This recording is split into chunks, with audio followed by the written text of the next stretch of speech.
All over the world, from the mountains of Tibet to the deserts of Egypt, from the temples of India to the forests of North America, human beings have told stories, myths that are more than entertainment. They are maps of meaning, windows into the psyche, and the shared language of the soul. Carl Jung, the founder of analytical psychology, believed that myths are not merely cultural artifacts. They are expressions of archetypes, primordial images and patterns that live within the collective unconscious. Jung wrote, "The primordial image, or archetype, is a figure, be it a demon, a human being, or a process, that constantly recurs in the course of history and appears wherever creative fantasy is freely expressed." This means that when we encounter the myth of Osiris being torn apart and resurrected, or the descent of Inanna into the underworld, or the trials of Gilgamesh, we are not just reading ancient stories. We are witnessing universal psychological experiences. These myths speak the same inner language, even though their symbols may differ. Consider the motif of the hero's journey. In Greek mythology, it's Odysseus struggling to return home through monsters, temptations, and divine tests. In Hindu mythology, it's Arjuna on the battlefield of Kurukshetra, facing not just enemies, but inner doubt and moral conflict. In the Lakota Sioux tradition, it's the vision quest of the young warriors seeking purpose through solitude and suffering. These are all variations of the same journey, the path of individuation. Jung saw individuation as the central process of psychological development, in which the ego comes into conscious relationship with the self, the totality of the psyche. Myths reflect this process. They are symbolic dramatizations of the soul's path toward wholeness. In the myth of Persephone descending into Hades, we see the descent into the unconscious.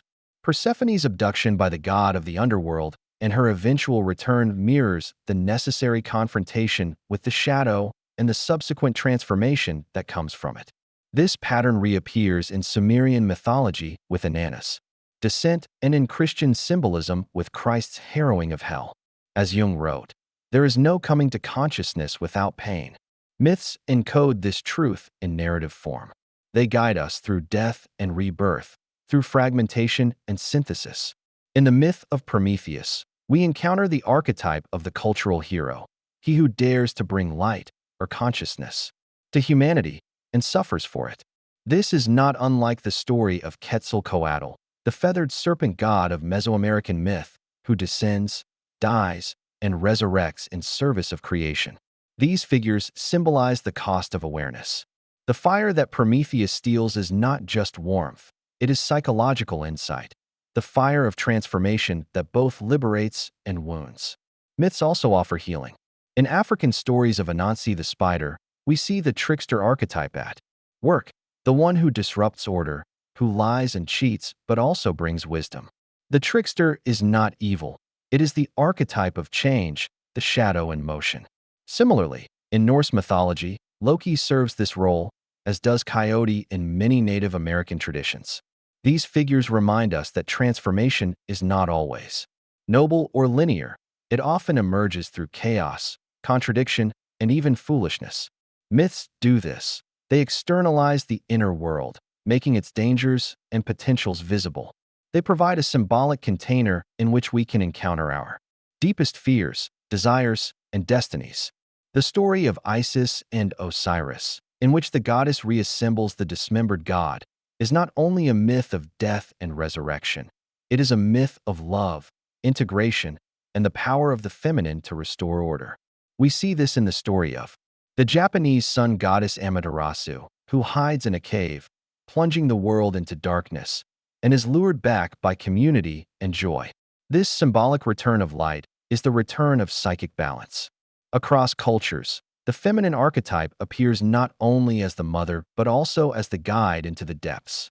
The world's myths are mirrors of the soul. They are not just tales from long ago, but reflections of our current struggles, dreams, and aspirations. As modern individuals, we are myth-starved not because we lack stories, but because we have forgotten how to listen to them symbolically. Jung's psychology teaches us to read these stories inwardly, to see them not as external events, but as internal movements of the psyche. When we do this, global mythologies become not just cultural heritage, but living tools for self-understanding. The labyrinth of the Minotaur becomes the unconscious mind we must enter. The phoenix becomes the self, rising from the ashes of ego death.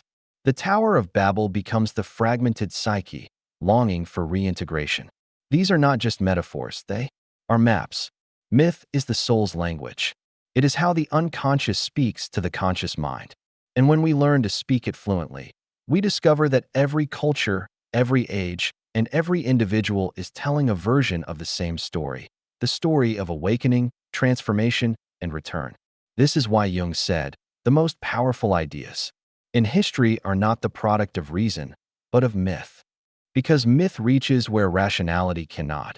It speaks to the heart of what it means to be human. In exploring global mythologies, we are not studying the past. We are listening to the soul whisper through time.